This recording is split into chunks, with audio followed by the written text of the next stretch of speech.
কিসের জন্য ডেকেছ? রুগীর নাম বলো। রানী বেগম। রুগী কি এখানে আছো? রুগী এখানে আছো? হ্যাঁ আছি। দেখে আসি, বুঝেছো?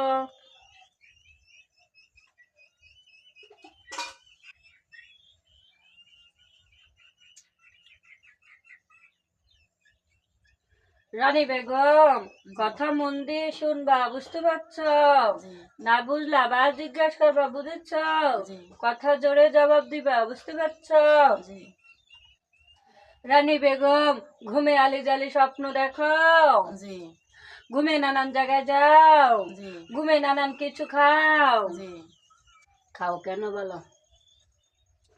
মাথা দুই সিঁড়ি ধরে থাকে, ঘুম আসে না, কিছু সময় ঘুমালে পরে ঘুম ভেঙে